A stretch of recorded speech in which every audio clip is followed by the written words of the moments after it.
अस्सलाम वालेकुम dear students, कैसे हैं आप लोग। I hope you are all fine. आज हम स्टार्ट करेंगे एमसीक्यूज़ और चैप्टर है chapter number 5 work power and energy और क्लास है क्लास फर्स्ट ईयर। तो स्टार्ट करते हैं students. MCQ number 1, work done by a centripetal force is always, ठीक है, मैक्सिमम, मिनिमम, ज़ीरो या none of these. Student centripetal force क्या होती है, आपको पता है कि सर्कल, जो कोई भी फोर्स जो किसी भी ऑब्जेक्ट को सर्किल में घुमाए। जैसे फ़र्ज़ करें ये एक ऑब्जेक्ट है इस पोजीशन पे, इस पोजीशन को मैंने नाम दिया पी, और बात किसकी हो रही है, बात हो रही है सेंट्रीपिटल फोर्स की। और सेंट्रीपिटल फोर्स का डायरेक्शन किस तरफ होता है, सेंटर की तरफ होता है। ठीक है स्टूडेंट्स, ठीक है। अब ये ऑब्जेक्ट अब रोटेट करेगा, सर्कुलेट करेगा, तो इसका जो डिस्प्लेसमेंट होगा वो किस तरफ होगा। देखें, फोर्स की डायरेक्शन तो ये आ गई और डिस्प्लेसमेंट की डायरेक्शन कैसी है, ऐसे, बिल्कुल ऐसे, सही है, टेंजेंट टू द सर्किल। तो कितना एंगल बन रहा है, 90 का एंगल बन गया। तो अगर ये ऑब्जेक्ट मूव करके फ़र्ज़ करें इस पोजीशन पे आ गया, ठीक है, घूम के ऐसे सर्कुलर पाथ में घूम के इस पोजीशन पे आता है, तो आपको पता है फोर्स की डायरेक्शन तो टूवर्ड्स द सेंटर होती है, तो एफ हो गया। तो इसके जो डिस्प्लेसमेंट है या वेलोसिटी है उसकी डायरेक्शन किस तरफ होगी, आपको पता है वो बिल्कुल टेंजेंट होती है सर्किल के। तो इस बार भी एंगल कितना बन रहा है, 90 बन रहा है। ठीक है, तो कह रहे हैं वर्क डन जो होता है वो कितना होता है सेंट्रीपिटल फोर्स का। तो वर्क का फॉर्मूला होता है एफ, ठीक है, ये फॉर्मूला होता है एफ डॉट एस, ठीक है। और अगर एंगल की बात करें तो ये फार्मूला कन्वर्ट हो जाता है एफ एस कॉस थीटा में। ठीक है, एफ एज इट इज़ आ गया, एस एज इट इज़ आ गया, कॉस और थीटा की जगह आ गया 90। और आपको पता है कॉस 90 जो होता है किसके बराबर होता है, वो ज़ीरो के बराबर होता है। और एफ एस को ज़ीरो से मल्टीप्लाई करेंगे तो आंसर क्या आएगा, ज़ीरो। तो इसका मतलब सेंट्रीपिटल फोर्स जो वर्क करती है सेंटर के अंदर वो कितना होता है, बेसिकली वो होता है ज़ीरो के बराबर। तो फर्स्ट का जो आंसर है वो है ज़ीरो। अब देखें सेकंड क्वेश्चन पढ़ते हैं। एमसीक्यू नंबर 7 है, a body of mass 5 kg। एक बॉडी है जिसका मास कितना है, 5 kg है, और उसका जो मोमेंटम है वो कितना है, 10 किलोग्राम। तो हम पहले डेटा बना लेते हैं इसको रब कर देते हैं। मास कितना है स्टूडेंट्स, मास जो है उस बॉडी का वो है 5 kg, और जो मोमेंटम है जिसको हम पी कहते हैं वो है 10 किलोग्राम मीटर पर सेकेंड। ठीक है, आगे क्या कह रहे हैं, a force of 0.2 Newton acts on it in the direction of motion of the body for 10 seconds. एक फोर्स इस पर अप्लाई हुई, कितनी, 0.2 न्यूटन की फोर्स इस पर लगी। तो फोर्स आ गया 0.2 न्यूटन, और कितने टाइम के लिए लगी, कितने टाइम के लिए लगी, तो स्टूडेंट्स ये लिखा हुआ है 10 सेकेंड्स के लिए फोर्स अप्लाई हुई। तो हमें मालूम क्या करना है, the increase in kinetic energy. तो काइनेटिक एनर्जी कितनी इंक्रीज़ हुई फोर्स लगने के बाद। तो इंक्रीज़ इन काइनेटिक एनर्जी का मतलब चेंज इन काइनेटिक एनर्जी हमें मालूम करना है, कितनी चेंज हुई है, कितनी इंक्रीज़ हुई। तो स्टूडेंट्स आपको पता होगा मोमेंटम और काइनेटिक एनर्जी का क्या रिलेशन है। पहले तो मैं आपके सामने काइनेटिक एनर्जी का फॉर्मूला लिख देता हूँ, K E is equals to half m v square. ठीक है, अच्छा जी, अब एक काम करते हैं, अब इस राइट हैंड साइड को क्या करते हैं, मल्टीप्लाई भी करवाते हैं और डिवाइड भी करवाते हैं, किससे, m से। m का मतलब मास। अब ज़रा देखिएगा, ये हो जाएगा K E is equals to half m v square multiply by m divided by m। देखें मल्टीप्लाई डिवाइड दोनों करा है, तो ये हो जाएगा K E is equals to half और एम एम ज़ा ये हो गया एम स्क्वायर, और ऊपर आ गया वी स्क्वायर, और नीचे अकेला रह गया एम। ठीक है स्टूडेंट्स, अच्छा जी, अब ये हो जाएगा K E is equals to half m v को हमने एक साथ लिखा और ऊपर होल स्क्वायर लगा दिया, ठीक है, और नीचे आ गया एम। और आपको पता है ये जो एम वी है ये बेसिकली किसके बराबर होता है, ये बराबर होता है मोमेंटम के। और मोमेंटम को हम क्या कहते हैं, पी कहते हैं। तो मैं ऐसे लिख सकता हूँ 1/2 पी और ये स्क्वायर अपॉन एम, और पी स्क्वायर को 1 से मल्टीप्लाई करें, पी स्क्वायर बन गया, नीचे आ गया 2m, और इज इक्वल्स टू यहाँ पे आ गया लेफ़्ट पे के ई। तो ये हमने क्या बनाई है, एक रिलेशन बनाई है हमने काइनेटिक एनर्जी और मोमेंटम की। ठीक है, ये तो आ गया रिलेशन। अब ये कह रहे हैं कितनी काइनेटिक एनर्जी क्या हुई, इंक्रीज़ हुई। ठीक है, जो इसका मतलब कितनी चेंज हुई। तो चेंज मालूम करने के लिए स्टूडेंट्स, काइनेटिक एनर्जी के अंदर चेंज मालूम करने के लिए हमें मोमेंटम में भी किसकी ज़रूरत चाहिए, मोमेंटम में भी चेंज की ज़रूरत चाहिए। तो मोमेंटम का चेंज कैसे निकालते हैं? सबसे पहले तो मैं लिखूँगा change in kinetic energy is equals to change in momentum कैसे निकालते हैं स्टूडेंट्स?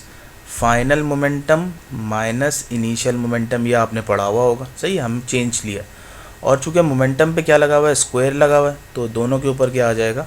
स्क्वायर आ जाएगा। फाइनल के ऊपर भी स्क्वायर आ जाएगा, इनिशियल के ऊपर भी स्क्वायर आ जाएगा और नीचे आ जाएगा 2m। ठीक है, अच्छा जी। तो फर्ज करें इनिशियल मोमेंटम जो था वो कितना था? देखें यहाँ गिवन है 10, क्योंकि शुरू में बात की थी कि एक बॉडी जो है उसके अंदर मोमेंटम है 10 का, तो इसको हमने नाम दे दिए पी आई का नाम दे दें। तो स्टूडेंट्स हमें पी एफ नहीं पता, पी एफ पता चल जाएगा तो आराम से हम चेंज इन काइनेटिक एनर्जी मालूम कर लेंगे।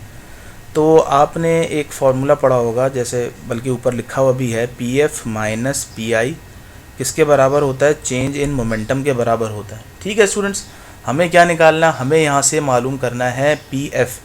तो पी एफ के साथ पी आई माइनस हो रहा है, वहाँ जाके क्या हो जाएगा? प्लस हो जाएगा। किसके साथ जाके? डेल्टा पी के साथ। डेल्टा पी क्या है? बेसिकली डेल्टा पी जो है आपने पढ़ा होगा इम्पल्स है, ठीक है। और इम्पल्स का फॉर्मूला क्या होता है? एफ इंटू टी, ठीक है, ऐसा ही है। तो ये हो जाएगा पी आई की जगह 10 आ गया, एफ़ की जगह 0.2 आ गया और टाइम की जगह आ गया 10।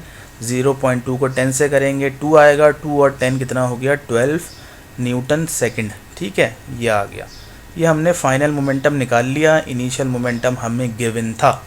ठीक है, अब हमें क्या मालूम करना है? इस तमाम चीज़ों को हमें इस इक्वेशन में पुट करना ही। देखें चेंज की equation, change in kinetic energy कैसे निकालें?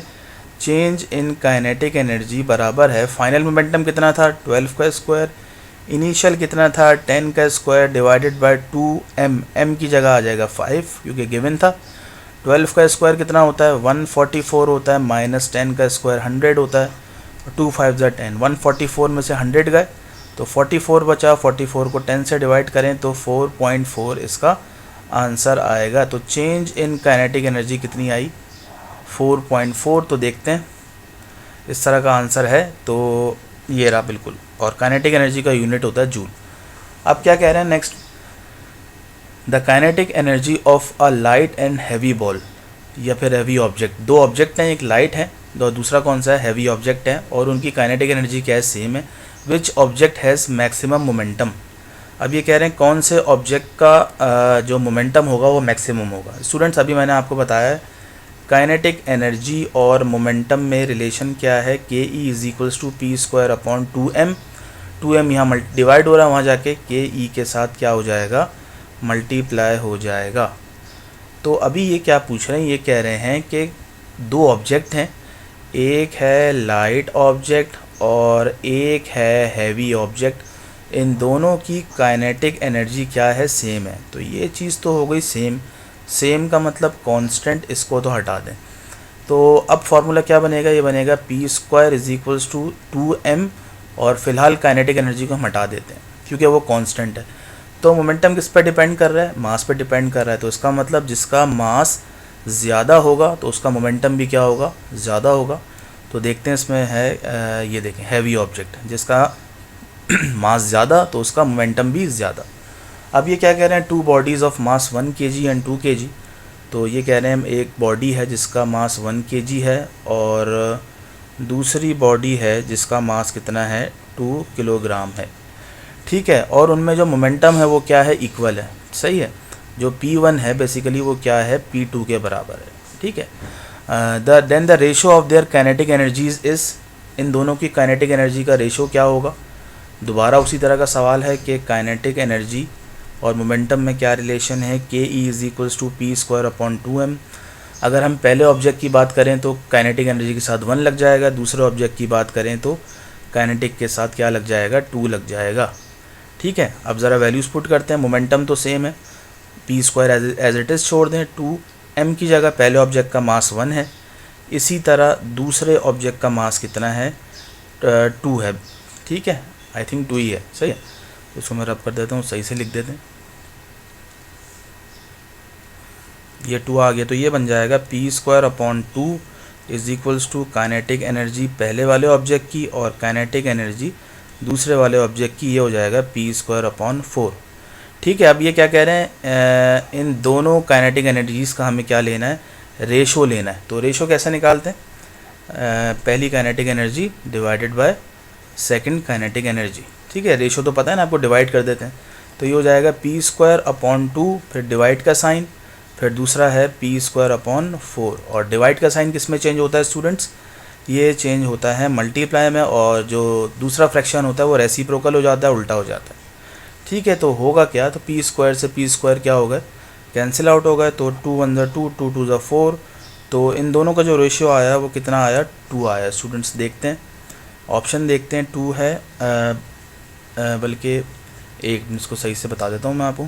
2 आया ऊपर, और नीचे क्या बचा? नीचे तो 1 बचा। तो क्या हो गया? 2:1। ठीक है, क्योंकि हमें रेशो मालूम करना था। तो 2:1 इज़ द आंसर ऑफ 4। अब 5 पे आते हैं। A body fallen from a height h। एक बॉडी है, लेट से यहाँ से नीचे की तरफ फॉल हुई, और टोटल जो हाइट थी वो थी h। After it has fallen a height of half. अब देखें पूरी हाइट है h, तो हाफ हाइट कितनी होगी? हाफ हाइट होगी h/2, क्योंकि किसी भी चीज़ को 2 से डिवाइड करते हैं वो हाफ हो जाता है। तो जब बॉडी इस पोजीशन पे होगी, लेट से ये वो बॉडी ऊपर थी, तो अभी रेस्ट में थी। तो जब कोई भी चीज़ रेस्ट में होती है उसकी काइनेटिक एनर्जी क्या होती है? 0 होती है। और पोटेंशियल एनर्जी क्या होती है? मैक्सिमम होती है, आपको पता होगा। जैसे ही ऊपर से नीचे आई, इस पोजीशन पे आई, तो क्या होगा उसके साथ? तो स्टूडेंट्स आप याद रखें, जब भी बॉडी जब नीचे गिरेगी, जब गिरने से पहले जो होगा ना काइनेटिक, फ़र्ज़ करें इस पॉइंट पे काइनेटिक एनर्जी जो होगी वो क्या होगी? मैक्सिमम होगी। और पोटेंशियल एनर्जी जो होगी वो क्या होगी? बताइए। पोटेंशियल एनर्जी जो होगी वो तकरीबन 0 होगी, तकरीबन, क्योंकि अभी फ्लोर पे गिरी नहीं है, बिल्कुल गिरने से थोड़ा पहले। लेकिन जब सेंटर में होगी ना इस पोजीशन पे, तो क्या होगा इसके साथ? इसकी जो होगी, इसके अंदर आधी काइनेटिक एनर्जी और आधी पोटेंशियल एनर्जी होगी। देखें ऊपर जब थी तो काइनेटिक एनर्जी कितनी थी? 0। अब जब हाफ हाइट पे आई तो काइनेटिक एनर्जी बढ़ गई होगी, और पोटेंशियल एनर्जी क्या हो गई होगी? कम हो गई होगी। तो जितनी काइनेटिक एनर्जी बढ़ी होगी उतनी पोटेंशियल एनर्जी कम हुई होगी। ऐसी है। तो इसको हम बोलेंगे half potential and half kinetic. जब ऊपर से नीचे आएगी तो इसके अंदर हाफ पोटेंशियल होगी और हाफ क्या होगी? काइनेटिक एनर्जी आएगी। तो सी ऑप्शन करेक्ट है। Which one of the following quantity can be calculated by multiplying force and velocity? ये कह रहे हैं फोर्स और वेलोसिटी को जब हम मल्टीप्लाई करेंगे तो हमें कौन सी क्वांटिटी मिलेगी? ठीक है। एक्सेलरेशन तो मिल नहीं सकता, क्योंकि एक्सेलरेशन का फॉर्मूला आप सबको पता है, ये होता है Vf माइनस VI/T। ठीक है, दूसरा क्या है? पावर। बल्कि तीसरा देखते हैं, टॉर्क। टॉर्क का फॉर्मूला होता है torque is equals to F into D. ये आपको पता है, ये फार्मूला होता है। तो वर्क का भी नहीं होता, वर्क का भी वही फार्मूला होता है जो टॉर्क का होता है। तो खाली क्या रह गया? पावर, क्योंकि पावर का फार्मूला होता है power is equals to F into V. ठीक है स्टूडेंट्स, अब चलते हैं आगे। अब है MCQ number 7। The minimum velocity given to an object so that it emerges out from the gravitational field. अब क्या कह रहे हैं? ये वो वेलोसिटी बताएं जिसकी वजह से कोई भी ऑब्जेक्ट अर्थ की ग्रेविटेशनल फील्ड से बाहर चला जाता है, कि कम से कम वो कितनी वेलोसिटी होनी चाहिए। तो भाई ये तो आप याद करेंगे, इसका आंसर है 11.2 किलोमीटर पर सेकंड। ठीक है स्टूडेंट्स, ये बेसिकली एस्केप वेलोसिटी की बात हो रही है। अब देखें आगे चलते हैं। When 1 joule of work is done, तो ये क्या गिवन है? ये कह रहे हैं 1 जूल जो है वर्क हुआ है किसी भी बॉडी पे 1 सेकंड के लिए, टाइम भी आ गया 1 सेकंड। तो पावर बताएं। सही है, तो पावर का फॉर्मूला तो बहुत ही आसान है। Power is equals to work upon time. Work की जगह 1, टाइम की जगह 1, तो 1 से 1 कैंसिल, 1 ही रह गया। तो क्या आंसर आया? 1 वॉट। पावर का यूनिट वॉट होता है, आपको पता होगा। अब देखें, the absolute gravitational the absolute potential energy of an object depends on. पहले मैं इसको रब कर देता हूँ। और अब ये कह रहे हैं कि एब्सोल्यूट पोटेंशियल एनर्जी जो है वो बेसिकली किस पे डिपेंड करती है। तो पहले तो आपको एब्सोल्यूट ग्रेविटेशनल पोटेंशियल एनर्जी का फॉर्मूला याद होना चाहिए। एब्सोल्यूट ग्रेविटेशनल पोटेंशियल एनर्जी का फॉर्मूला क्या होता है? GMEM/R। ठीक है स्टूडेंट्स, अब आप बताइए। देखें G क्या है? G तो कांस्टेंट है। ठीक है, बाकी क्या है? ऊपर दोनों मासेस हैं। ठीक है, और नीचे क्या है? नीचे रेडियस है, रेडियस बोलें या हाइट बोलें। तो देखें पहले तो बी ऑप्शन पढ़ते हैं। तो ऑब्जेक्ट मास एंड स्पीड, इस फॉर्मूले में कहीं भी स्पीड नहीं है तो ये तो हो नहीं सकता। शेप एंड साइज़ की भी बात नहीं हो रही। द ऑब्जेक्ट कलर, कलर की तो बात ही नहीं होती है, तो बिल्कुल ही गलत हो गया। तो आंसर क्या है? The object mass and height. ठीक है स्टूडेंट्स, तो ये हमारा आंसर है। तो अब हम चलते हैं लास्ट MCQs की तरफ। क्या है ये last MCQ? The escape velocity of a planet depends on which of the following factors. Students escape velocity की बात हो रही है, तो सबसे पहले तो फार्मूला लिख लें। एस्केप वेलोसिटी का क्या होता है? ये होता है 2gm/r, और इसके ऊपर लगा देंगे क्या? रूट लगा देंगे। अब ये कह रहे हैं एस्केप वेलोसिटी किस पे डिपेंड करती है? तो आपके सामने आ रहा है स्टूडेंट्स, g तो कांस्टेंट होता है, इसको तो हटा दें। m फॉर होता है मास, r फॉर होता है रेडियस। तो मास और रेडियस दोनों पे डिपेंड करती है, तो सी ऑप्शन इसका करेक्ट है। It depends upon mass and radius. तो इस तरह हमने अपने chapter number 5 that is work, power and energy के तमाम न्यूमेरिकल्स ख़त्म किए। मिलते हैं नेक्स्ट वीडियो में। टिल देन अल्लाह हाफिज़।